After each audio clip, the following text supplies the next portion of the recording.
pasasalamat, pagsamba, kalawalhati at karangalan sa ating pinakamamahal na Panginoon Yesus po lamang. Hallelujah, praise the Lord.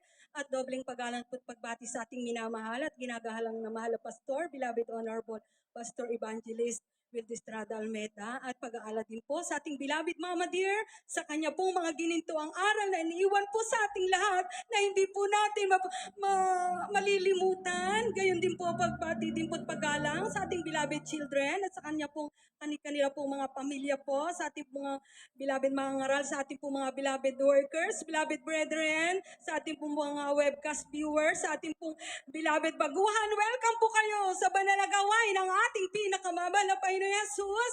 At muli po ang pinakamataas sa pagpupuri pasalamat sa ating pinakamamahal na Panginoon Jesus po lamang. Para po sa mga beloved baguhan na hindi pa po nakarinig na aking patotoo, kami po, na aking pong pamilya, 30 years na po, na patuloy na kinakahabagan ang ating pinakamamahal na Panginoon Jesus sa banal na gawain ito ng Jesus Miracle Crusade. Year 1993, napapunta po ako dito sa banal na gawain ito. Ako po'y member ng ibang kongregasyon. Nagkasakit po ako. Wala po akong kagalingan doon. Walang pagbabago ang aming buhay. Subalit ako po, simula 1984, ako po'y televiewer na po ng banal na gawain ito ng Jesus Miracle Crusade.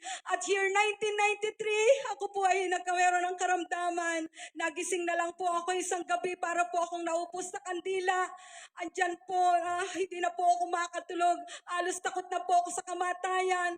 Yung pong aking naging karamdaman, yan po ay halos cancer po sa matres at cervix po, mga minamahal. Hindi na po ako nakakakain ng panahon na yun, kahit sangkot saritang kanin. Hindi ko po yan malulon. Sa gabi naman po nasasolo ko po yung magdamag. Wala po akong tulog. At ilang doktor po yung pa-check upan ko. Wala po akong kagalingan. Banig-banig na gamot ang aking iniinom. Subalit, first time ko pong dumalo sa dako po ng Marikina sa banal na gawain ito. Pag-uwi ko po ng bahay, overnight prayer noon. Pag-uwi ko po ng bahay, nagtaka po ako sa aking sarili. Bakit po ako nakatulog? Bakit po ako nakakain? Purihin ang ating pinakamamahal na Panginoon Jesus. At alam niyo po, isang buwan pa lang po akong dumadalo noon. Kasama ko po ang aking kaliliitan na anak. 4 pa lang po, mga minamahal. Andiyan po, inaabot po kami ng traffic sa dako po ng Cubao. Andiyan po, mga minamahal. Isang buwan pa lang po akong dumadalo sa una primal na pastor. Yung pong maiitim na dugo na siyang lumalaso sa aking matres, yan po'y lumabas sa pamamagitan po ng menstruation. Purihin ang ating pinakamamahal na Panginoon Jesus.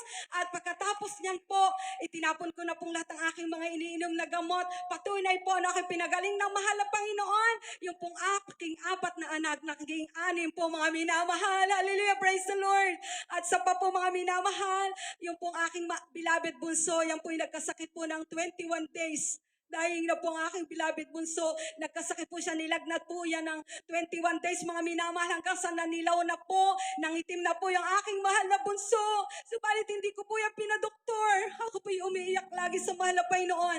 Nagpapadala ng mga prayer request sa ating mahal na pastor, beloved Mama Dear. Dahil alam po silang tao ng Diyos sa tinutugon ng mahal na Panginoon, ang kanilang dalangin. Talagang umiiyak po lagi ako sa aking pagpupuri sa mahal na Panginoon tuwing madaling araw. Alam niyo po, sa unang pananalima, pastor, talaga po hindi na po tumedede ang aking mahal na anak. Talaga po, andyan po. Diyan po tumatag yung aking pananampalataya na hindi po ako umabsent kahit ang aking mahal na bunso'y dahil na po, mga minamahal. Dahil po, andyan po pala, kaya po pala gano'n ang tagal ng lagnat ang aking mahal na anak. Nagkameron po kami ng misunderstanding ang aking mahal na asawa. Nagkameron po ako ng hatred sa aking puso. Huwag po pala, mga minamahal. Yan po'y alisin natin ang sama ng loob sa ating puso dahil hindi po yan kaya-aya sa mahal na Panginoon. Alam niyo po, nagpatawaran po kami. Nagpadala po ako ng mga prayer request sa ating mahal na pastor. After 21 days, pinagaling ng mahal na Diyos ang aking mahal na anak. Hallelujah. Kaya po pala binuhay ng mahal na Panginoon aking mahal na anak. Siya po yung ginagamit ngayon bilang finest choir. 3 anak ko po ang ginagamit po bilang mga awit ng ating pinakamamahal na Panginoon Jesus. Purihin ang mahal na Diyos ang sinundan po niyan. Aking mahal na panlima po, mga minamahal. Ayan po ay kinagat po ng aso. 4 na aso po nakakagat sa aking mahal na anak. Alam niyo po, 6 na taon pa lang siya. Sa madalit sabi po, namatay po yung isang aso. Ano ko po yung aking mahal na anak. namumutla, naglalaway. Pag dumaday po sa akin, kinakagat po ako sa pagbibiro niya. Pag natutulog po, umaangil. Talaga pong ako'y kinutuban po na naiwanan ng rabies ang aking mahal na anak. Subalit hindi ko po yan pinadoktor, hindi ko po pina-injectionan. Bagkus po ako'y nag-ayuno ng 30 araw. Sa hapon lang po ako kumakain, mga minamahal. Tunay po, pinagaling po ng mahal na Diyos ang aking mahal na anak. Ngayon po, meron na po siyang pamilya, kasama po dito, mga minamahal.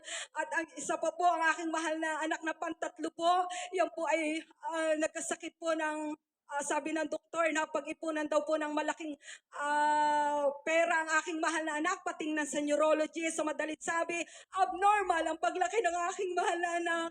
Alam niyo po, mga minamahal, na napansin ko po, inuuntog niya ang kanyang ulo. Pag merong gusto na kunin sa akin, nagwawala pa, hindi ko po naibigay.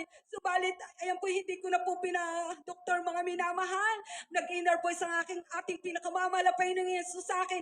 Anak, magpatuloy kayo sa paglilingkod sa akin sa Jesus Miracle Crusade. Pagagalingin ko ang mahal mong anak. Totoo po, mga minamahal, normal po aking mahal anak. Ginagamit din po bilang finest choir. At siya po yung nagkasakit dito pong krusada sa Tiyaong, mga minamahal.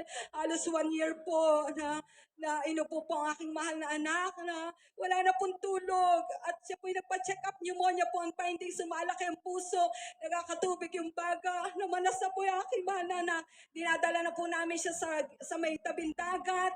O plus na po, umiiyak na katulala na lang po ang aking mahal na anak. Subalit, yan po yung iniiwan ko. Hindi ba po karapat-dapat na pabilang po ako sa hayop group. Andiyan po na binabahagi po namin ang kabutihan ng ating pinakamamahal na Panginoon Jesus sa mga tao hindi pa po nakakakilala. Nagpapalo po kami, sumasama po ako lagi sa mga Bible study. Nagpupuri tuwing madaling araw. Sa unang panay, mahal na pastor, ang aking mahal na anak, habagan po ng mahal na Diyos, nakakawit na po ulit ngayon. Hallelujah! Purihin ang mahal na Diyos. At isa pa pong anak, pang dalawa po. Siya po ay may 3 anak. Yung pong unang anak niya na cesarean po. Yung pangalawa po ay ni-normal. Sa madalit sabi po, pinagdudugo po yung aking anak sa dao po ng kabanatuan. Nandun po yung isa kong anak, mama. Si ate pinagdudugo. Maraming kumot ang pinipiga ng doktor. Nag-70/50 na po ang dugo na aking mahal na anak. Walang makuna na dugo, mga minamahal. Subalit, hindi maikli ang kamay ng ating mahal na Diyos. Ako po yung nagbaback up prayer sa unang panay, mala pastor. Pagdalaw po namin, mga minamahal, ako po yung nagpupuri para po akong loka-loka na parito po ako sa kwarto, lumulupasay sa presensya ng mahal na Panginoon. Sabi ko, hindi maikli ang kamay ng mahal na Diyos upang hindi maabot ang aking mahal na anak na aampati ng dugo. Purihin ang mahal na Diyos. Pagdating po namin sa dako ng Kabanatuan, sa loob po ng ospital, nakangiti na po ang aking mahal na anak. Alam niyo po, sabi ng aking mahal na anak, Mama, sabi ng mga doktor, malakas daw ako sa taas. Totoo, anak, Diyos na buhay ang ating pinaglilingkuran. Ngayon po, mga minamahal, sama-sama na po kami nandyan sa dako po ng Kalamba po, mga minamahal. Sila po yung may sarili na rin puntahanan. Alam niyo po, mga minamahal, totoo po yung pag-iingat ng mahal na Diyos. Last year lang po nangyari ito, mga minamahal. Kami po ay, ang aming pong bahay, hindi man po karapat dapat, pinagkalooban po kami ng ikatlong palapag na tahanan ng mahal na Diyos dahil maliit po yung lote, mga minamahal. Yung pong naggagawa po ng cabinet, sabi ko, bakit ang taas naman ng cabinet na hanging cabinet nito sa banyo? Sabi ko, hindi ko po maabot kung hindi po tutungtong sa silya. Grabe, sabi ko, ang taas naman ito. 2006 po na construct po yung aming bahay. Alam niyo po, mga minamahal, may kalakihan po yung hanging cabinet na yan.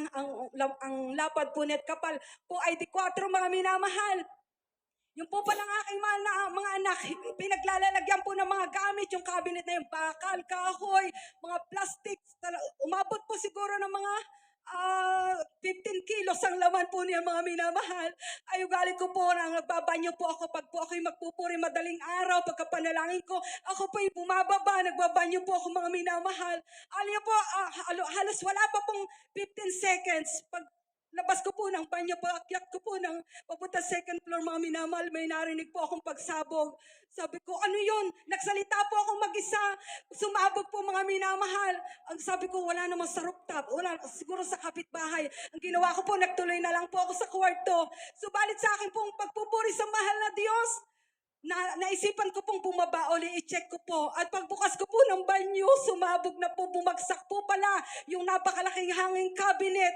Ay kagagaling ko lang po dun mga minamahal. Salamat sa pag-iingat ng ating pinakamamahal na Panginoon Yesus. Kung hindi po ako, kung siguro po ako'y nabaksakan, may pagkakalagyan. At ang himala po ng mahal na Diyos, may washing machine po doon sa tapat ng hanging cabinet. May bowl po mga minamahal. Yan po hindi nabasag. Alam niyo po ang nabasag. Yung lalagyan po ng mineral water na iniistakan ko ng tubig. Sabi ko, buhay ang Diyos na ating pinaglilikuran siyang nag-iingat. Isa pa po mga minamahal, sa mga natatakot pong magpabunot ng ngipin, naranasan ko po yan, lalo na po sa bagang pagdating po sa pag-injection. Takot na takot po ako mga minamahal, halos nangangatog po ako. Ako po yung nagpabunot po, nagpasama po ako sa 2 kapatiran.